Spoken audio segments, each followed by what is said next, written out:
One take, one shot, Raw review. This is where I do the entire review in one take, and this is a belt that I give away at 20,000 subscribers. I'm not going to mention it all the time on the channel because I think some people, they just either A, don't believe me, or they don't want to hear about it, and they just tune out of the channel. But for the record, every 10,000 subscribers, I'm going to give away a belt, 20,000, 30,000, 40,000, as a way to say thank you. In order to win, all you got to do is comment below, subscribe to the channel, hit that bell, ding, ding, ding, notification, and I wouldn't mind a thumbs up. I'd appreciate a thumbs up, and the thumb would also appreciate a thumbs up, wouldn't you? Yes, please give a thumbs up. He doesn't really put me on the channel anymore because he thinks I'm too negative. Well, I think he's kind of stupid. He wants to quit his day job. How are you going to pay? All right, okay, so anyways, this was an interesting Raw. It was kind of like a world-building episode, while at the same time not just being filler, and it was decent. It moved some storylines. We got AJ Lee. She spoke for the first time in 10 years after SmackDown. She came out, she returned on SmackDown, but she didn't talk. So this week, we had her talking. Did she live up to the expectations of everyone? Probably not, but expectations were pretty high. And when you haven't spoken in front of a huge crowd in that long and everybody's hanging off your every word, they will give a chant for therapy. That's how much people just want to hear you speak. It's probably nerve-wracking. It's probably a little nerve-wracking, and you have ring rust when you wrestle. You have kind of microphone rust when you speak. She did kind of like acclimate herself to the whole promo process, though, as Becky came out and she was able to bounce off someone. The other thing that happened is LA Knight both looked strong and weak, surprisingly, but hey, you know what? At least he's still in the conversation. And then Jey Uso, is he turning into Roman? Because not only did they allude to it, but they basically flat out said it when Jimmy was like, dude, you're starting to sound like Roman. Let's start the whole shebang of a review. I yawned 10 times. Now that I'm using a VPN, I mean, move to Canada, and I suggest that everybody moves to Canada when ESPN starts charging you $30 per month to watch PLEs. Yawn 10 times. I no longer know how many commercials there are, and I will give this was a decent Raw. It was a decent Raw. I did not hate this Raw at all. I was engaged for the most part. Jey Uso comes out of the crowd, and then he lines himself up with the entrance. They're in the crowd, and Jimmy comes out, and it's like, yeet, they come out together. Jey is still serious, but he's a little less serious than usual, but that's just an act. They get to the ring, and they are the Uso Penitentiary. This is the Uso version right before the Bloodline that was no nonsense, and Jimmy did most of the talking, and that's a good thing because Jimmy's better on the microphone. But Jey is the more interesting character. And so Jimmy's talking, and then the Brawns come out, and Braun Breaker gets so riled up at one point that Bronson Reed has to pull him back, and he can't even speak straight. He is the reincarnation of Scott Steiner, even though Scott Steiner's still alive. Like, Scott Steiner must have reached down his throat, grabbed a piece of his heart, and made Braun Breaker eat it when he was younger. I have no idea why I would say something like that, but I cannot cut it, but I wish I could. That would definitely not make the final edit if I was allowed to edit this video. Anyways, so Braun Breaker apparently has a piece of Scott Steiner in him where he just crashes out in the middle of a promo, and he's just like, ah! And then he just goes to try to beat you up. and Bronson Reed didn't let him. Bronson Reed is doing a great job elevating himself from a guy who's just the muscle of a group to basically just like, he's kind of suddenly the most interesting person within the vision. And he's still even calling out Roman Reigns. He's like, I'm not going to fight Roman's cousins here in Milwaukee. I think it was Milwaukee. And, we then have the Jey and Jimmy, though. They're doing a great job. The Usos together. This isn't their first time actually getting back together. They fought at some point they fought in Scotland, because I remember Jey Uso, his mystery opponent, we all thought it was going to be Joe Hendry. So this isn't their first time teaming up in forever, but it does feel like it. And Jimmy is starts saying, he starts naming off things, and he's like, I don't know what makes me mad. I don't know why it irks me so much, but you have the same name. I thought that was funny. At one point, he calls Paul Heyman an orca, and Jey says, he looks like one, and then Jimmy starts laughing. So I really appreciated that family bond there, and I liked it a lot. They just kind of talk, and they're like, come and fight us. And they're like, we're not going to fight you. This is a stupid city. We're not going to do it. But then LA Knight comes out with the chair. He beats them up, right? He gets in the ring, and what does he do when he gets in the ring? He gets in the ring, and the Bronze, actually, they beat... No. This is what happened. Sorry, sometimes it's all a little over the place, plus my work is calling. That's distracting me, but I gotta do this. I gotta finish this. We have, what? Oh, man, what was I saying? Bronson Reed and Braun Breaker, they start beating up LA Knight, actually. They start beating up LA Knight before he gets in the ring, and then the Usos jump out. The Usos jump out, but eventually they're going to get beat up. But then LA Knight jumps back in, and what happens is, at one point, Bronson Reed goes for a splash on LA Knight. He moves out of the way, and he gets Jey Uso, and Jey gets really upset about that. They eventually get the Bronze to leave, but Jey does not forgive LA Knight, and that causes Jey Uso to try to leave the building later, and Jimmy's like, what are you doing, man? LA Knight, for his part, got a match with Bronson Reed, but Jey is leaving now, and Jimmy's like, come on, we gotta go help LA Knight, and Jay's like, no, I don't. He moved out of the way. I got speared because of him. I'm not helping him. I'm leaving. This has nothing to do with me. Nothing to do with my world champion. And Jimmy's like, you're starting to sound like Roman. And Jay's like, all right, whatever. And he bounces. And Jimmy's like, oh, I don't know what to do. And what's even cooler is way later in the night, Jimmy will go up to LA Knight. And LA Knight's like, listen, dude, I did not do that on purpose, but I don't care. I'm done asking for help. I tried to play nice. And if we rewind it even further back, Jay is the reason why I'm not world champion. If we rewind it even further back, you're the reason why I'm not world champion. And he's referring to something that happened in 2023 with Roman Reigns. And I really like and appreciate that callback, like referring to actual history, like they're actual people in the real world and they can remember things. That was cool, and I liked it a lot. And when we get to we'll talk about the main segment. We'll talk about it after. So let's go back now, because that's the main event. And next thing that happens is we have, they make fun of the internet for saying that Wade Barrett, for some reason, everybody thought Wade Barrett was like in trouble, but he just asked for a vacation because the announce team got messed up. And so like Corey Graves kind of takes some shots at the internet. Then we have what irks me, LA Knight. Sorry about that. Oh, AJ Styles. Here's something. AJ Styles actually comes out, right? He comes out, and during the commercial break, AJ says, I don't know what's going on here, but someone's got it against me.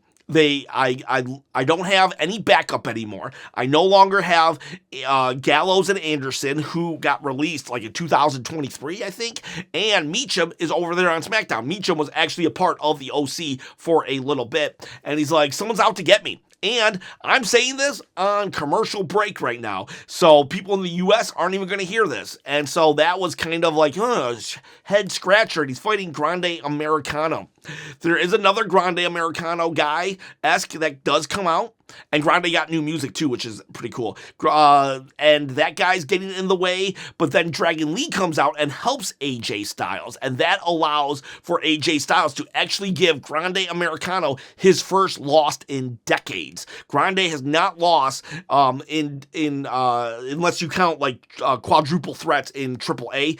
Grande Americano has not lost since returning from his exile from the 90s. So this is a huge, huge deal. And AJ wins with the help of Dragon Lee. And later, AJ will tell Dragon Lee, hey, man, you got my back, I got your back. So that's kind of a weird alliance going on there, but whatever the case may be, wasn't happy that Grande lost. I really wasn't.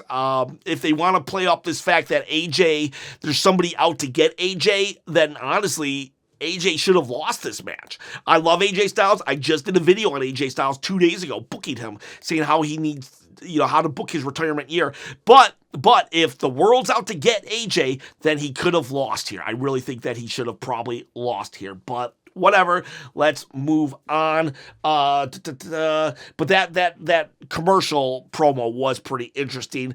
We go to Io and Nikki. Again, they're talking, and Asuka comes, and Asuka is like, Asuka's just mad. Asuka's mad. She doesn't want anyone talking to her friend Io, because Io was like, first Io was talking to Adam Pearce about Stephanie Vakir, and that got, I don't know. He's like, Stephanie's not here tonight, but she'll be there to wrestle you. I don't know. But Asuka comes and won't let Nikki talk to Io Sky, and Nikki's like, you know what? We're not doing this. You're not going to bully me around. Let's have a match in the ring. Okay, so that's for later. Penta was also talking to Adam, and he's like, Adam, why do you not like Penta? Everybody likes Penta, but I don't get matches. I don't get intercontinental matches. I don't get nothing. So the booking is so bad and inconsistent that even the wrestlers within storylines are starting to notice. I thought that was kind of funny.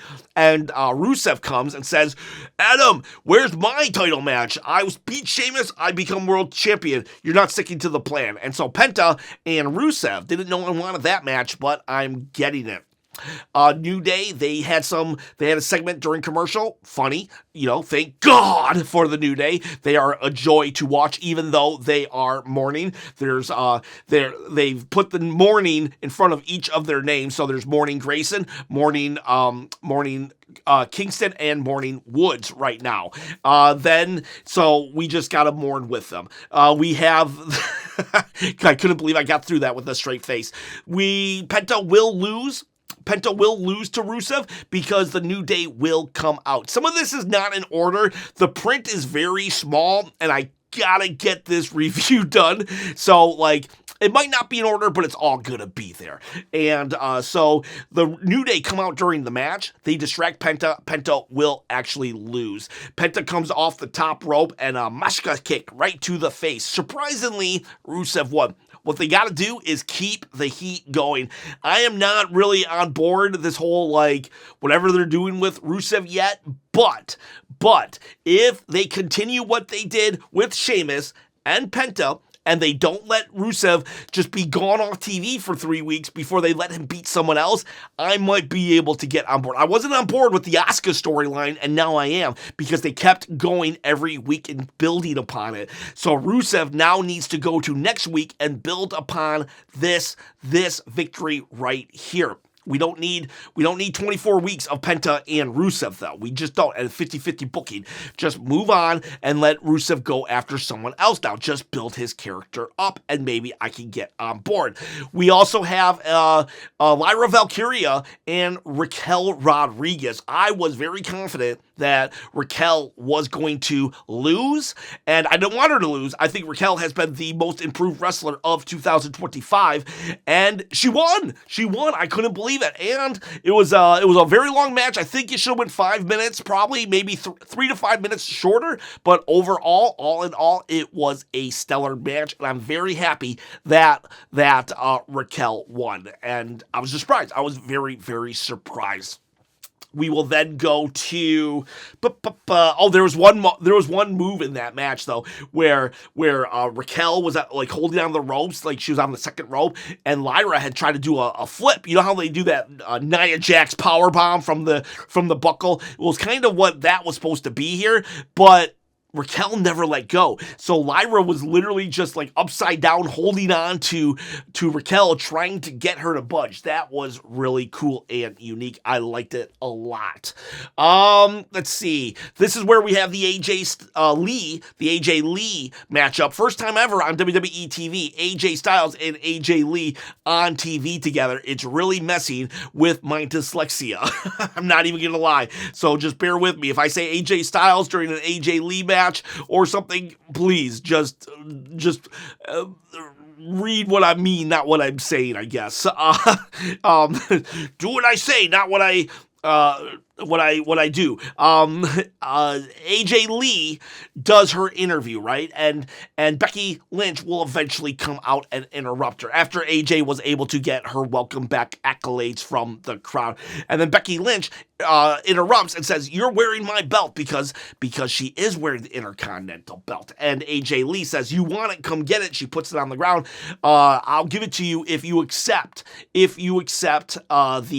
challenge. Come in here and we can fight, or you have to accept a mixed challenge. Me and my husband versus you and your husband." Now, I'm not gonna lie, my Netflix did crash out for a little bit, so I did miss some of this promo, but it doesn't seem like I missed too much. Eventually, Seth will come out, and Seth will be like, I got this. And he goes and tries to get the belt, but AJ gets in his way, like last week when Becky got in the way of CM Punk. And unlike last week, though, AJ never lays her hands on Seth Rollins because before it escalates, she keeps blocking him. Before it escalates, CM Punk actually comes out and he gets Becky to back up into him, and then he just goes, he gets Seth Rollins, puts him in the go to sleep, but Seth gets out. I think he should have done a go to sleep, get it, and the crowd could have totally popped even harder for the comeuppance on Seth Rollins, because last week CM Punk got beat down, so this week I think that Seth and his crew should have got beat down, but it didn't happen. Small gripe, and they accept the challenge, and Becky is looking scared and aggravated that accepted the challenge, but he's like, we gotta get our belt back, and so AJ Lee does toss the belt to the greatest of all time, Becky Lynch, and that's not just me saying that, that's Sports Illustrated as well. So now we have another match for Wrestlepalooza. Also, it's going to be the Usos versus the Bronze. That's also set. We will have Asuka versus Nikki. That match goes on too long. I was confident they were going to let Asuka lose, but I was wrong again. I am shocked. I was wrong very much so on many of the matches tonight, and Asuka wins, and not just wins, but she taps her out, which is crazy and awesome. And afterwards, they will meet again in the hallway, and Asuka's like, what happened? You lost, and just rubbing it in, twisting the knife, and Nikki's like, you want to go round two? And then Rhea shows up, and it's like, come on, Rhea, we could do better stories than Rhea just protecting the entire locker division from Asuka. And Rhea's like, you got a problem? And I love Asuka's response. Yeah, I got a problem. I got two problems. You and you. She points to Nikki and Rhea. That was hilarious. And so probably going to have a matchup there. And Asuka's like, let's go. She leaves and she's like, Kyrie! Like her yelling for Kyrie off camera is getting more and more crazy. And I'm living this for it. I'm living for this. I'm loving it. It's great. It's amazing. Let's see if I missed anything. Oh, Bayley. Somehow we're still telepathic.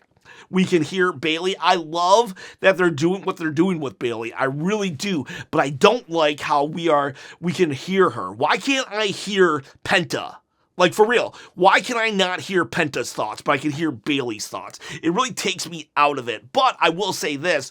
There was a moment where Bayley was like talking as Ding Dong Hello Bayley, and then she was talking about as Hugger Bayley. That's what they should have done. That's what they should have just done. Have her talk everything that and then there'd be like three personalities talking, and she would even look crazier. But yet we're all Charles Xavier right now, and we can just read the mind of Bayley somehow, some way. I know. Wrestling is it's not real skin. Skin was actually my nickname. Chop is my skin was my nickname when I was younger. I don't know why suddenly that came out of my head. In my 20s, that's what people called me. But Chop. They I know it's fake.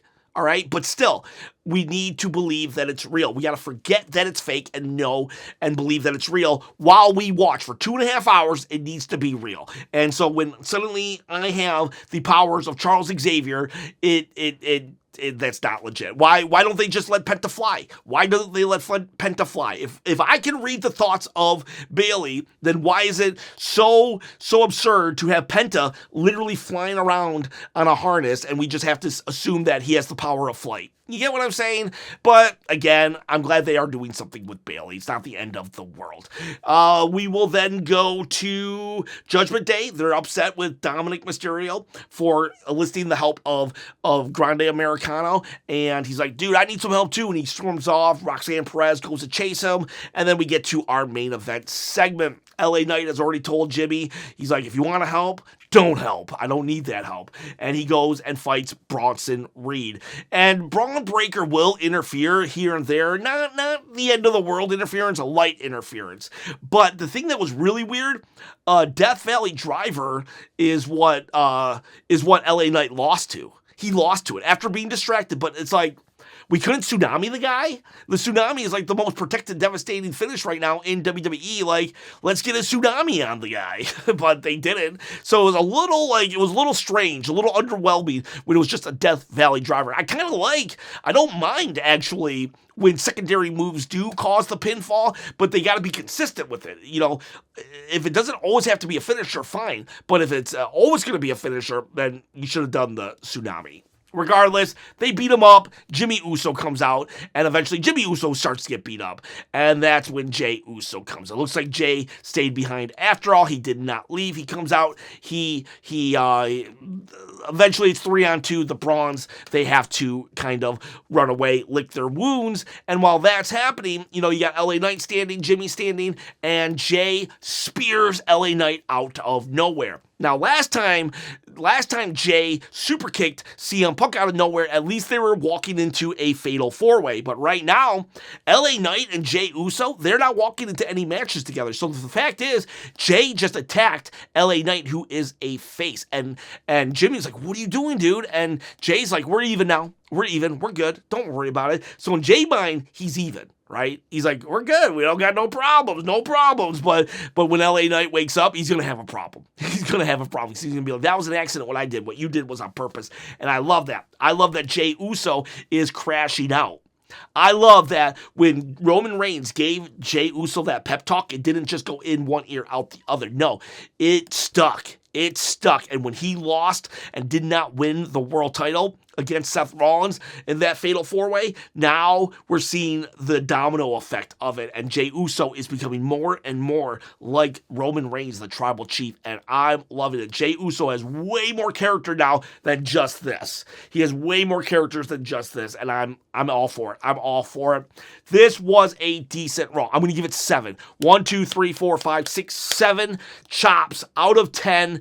10 yawns. Don't know how many commercials because I live in Canada. Yes, Canada. Syrup, beavers, pancakes. Love it here. And yeah, that's it.